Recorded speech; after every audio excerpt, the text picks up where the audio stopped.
Hello. Apparently, democracy is rearing its ugly head at long last.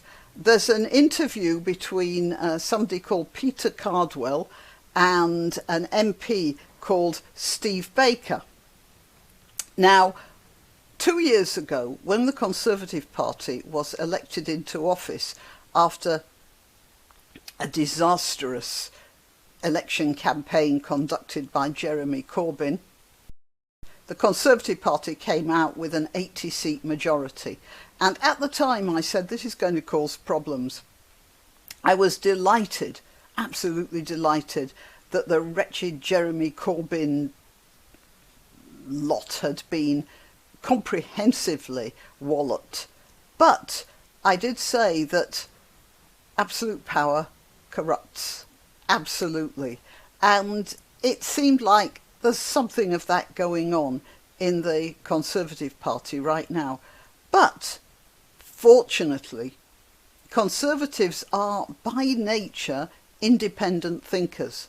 And it turns out that 60 of the Conservative Party MPs are going to vote against the government in the Plan B scenario that Boris Johnson wants to institute in the face of the COVID Omicron strain.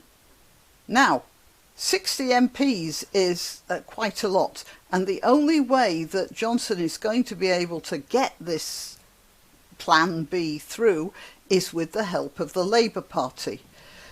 I might say that this is sort of welcome, because people are not going to forget that the Labour Party supported this disastrous plan of attack.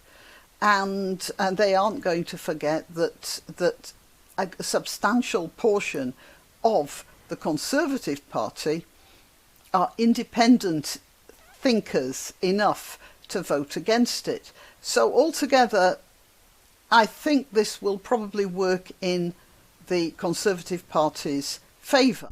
Let's see.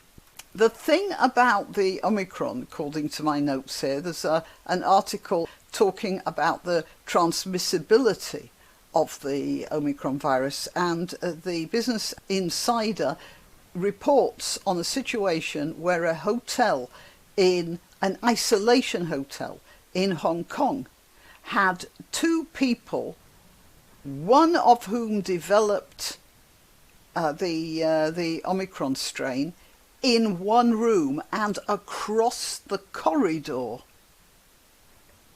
another internee developed the Omicron strain. Now, it could be that he brought the strain with him, but according to most of the reports up to now, it appears that the Omicron strain got across the corridor and under the door. That means that the Omicron strain of COVID is, short of everybody walking around inside plastic bags with their own air supply, and even then that's probably not, that probably wouldn't work. It's just not possible to defend against this strain of COVID. So trying to protect yourself against it by shutting down or stopping people from associating with each other is just not going to work.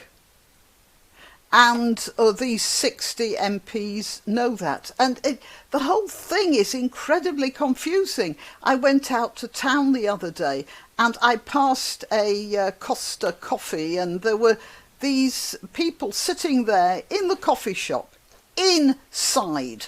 I mean, the weather's awful here. You can't possibly sit outside now. The place was full of people. It might not have been as full as it has been, but it certainly had people in almost every seat. And they were all sitting there. Of course, they were having coffee and cake or buns or whatever they were having, and none of them was wearing a mask. Obviously, that's not possible. Next shop along, the chemist, everybody had to go in there wearing a mask. Now, I was absolutely astonished at how they know that the COVID is so intelligent that it can distinguish between a coffee shop and a pharmacy. But there you are. You know, the whole thing, the upshot of this is it doesn't make any sense. And there isn't anything they can do, and the rules seem sort of arbitrary. And that's why there's a big fuss now. The press are making a big fuss about Boris Johnson and a party last year. I honestly don't know whether there was a party or not. Some people say yes, some people say no. And then they found a video of Boris Johnson holding a quiz. They were having a quiz night. Boris Johnson holds a quiz night, says the headline. Then you look at it and it's over Zoom. It's ridiculous. But it very much looks like the press are trying to do to Johnson what they did, what the American press tried successfully to do with Trump. Well, for those of you who don't know, there was a big fuss on one of the big channels. It would have been MSNBC or CNN or something, and they were talking about how greedy Trump was because he had 2 scoops of ice cream when he went on some sort of walkabout. And that was a huge part of the news for days. And then when Biden was doing a walkabout and he had ice cream, oh, Biden, he's such a strong, vigorous man. He had 2 scoops of ice cream. I don't know how anyone doesn't see that, but many people just didn't see the problem there. But anyway, so they're doing a similar thing to, or trying to do a similar thing to Johnson. Now, and Johnson isn't a perfect man. Oh, crikey, he's a long way from being a perfect man. He's been unfaithful to his 2 previous wives, or how many? 3? I don't know how many wives he's had so far. He's got about 7 kids now, maybe 9 by now. I don't know, by different women. He's definitely not the sort of person I'd like to have as a son-in-law, let's put it that way.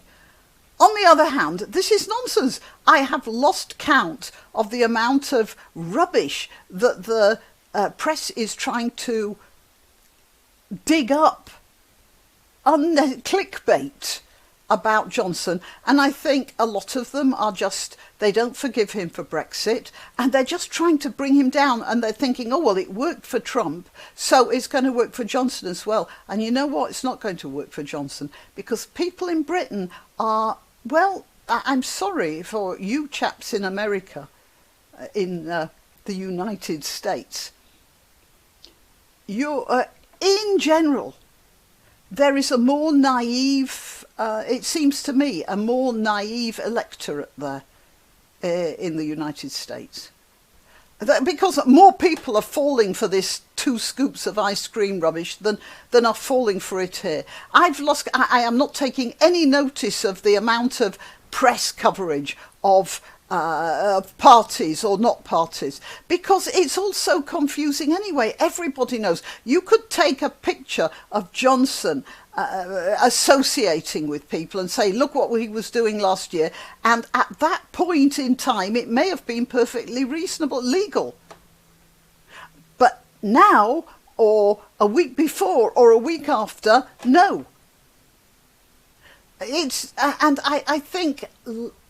I don't think I'm unusual in just switching off when the press is whipping this stuff up. I can't be bothered. All I'm worried about is now, and all I'm really worried about is whether Steve Baker can force the government to revise its panic-stricken reaction to the COVID, the new news from COVID. Let's see what else I have in my notes here. Now, what Baker says, he says people have to take responsibility for themselves now. The people who are vulnerable have to shield, have to be assisted to shield. But we have to live, he says, live a free life. And he said, I think that the Conservative Party is in danger of losing its soul. And yes, if they carry on like this, for sure it is. But people like him are the ones who are going to stop that from happening. Let's see. Now, there's something else. A lot of people are blaming Johnson's wife, Carrie Symonds, as was, on what's going on now.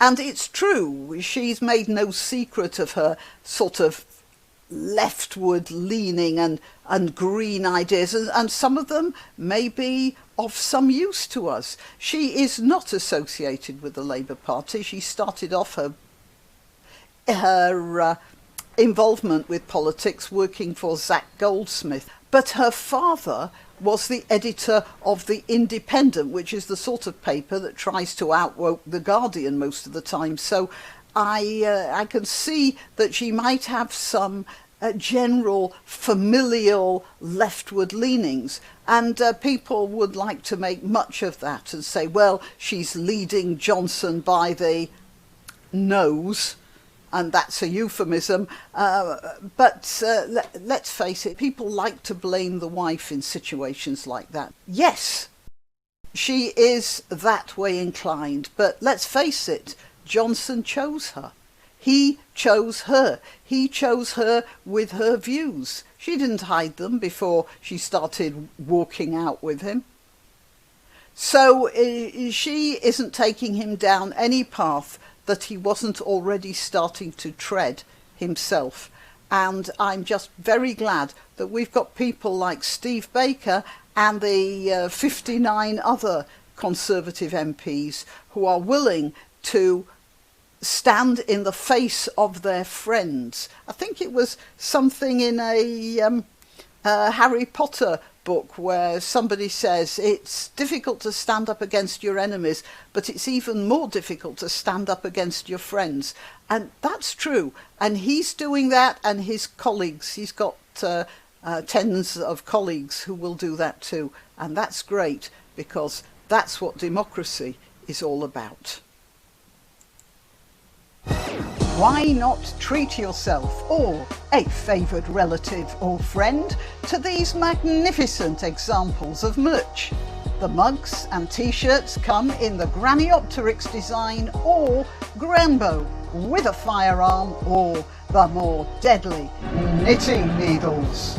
Go to www.graniopteryx.com and whatever platform you're watching this on, please click like, subscribe and share.